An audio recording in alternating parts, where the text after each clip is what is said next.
ان اللہ بالغ امری، اللہ اپنے کاموں کو پورا کرتا ہے. قد جعل اللہ لکل شیء قدرا، مقرر کیا اللہ نے ہر کام کا وقت طے کر کے.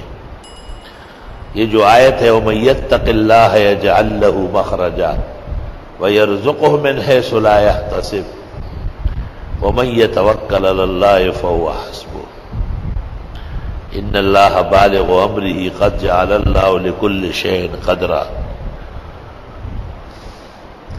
یہ آیت کریمہ اکسیر ہے رشتے ناطے کے لیے. عشاء کے بعد 7 ہفتے تک 75 مرتبہ رات کو عشاء کے بعد پڑھی جاتی ہے. شروع میں الحمدللہ آیت الکرسی اور اخیر میں درود ابراہیم.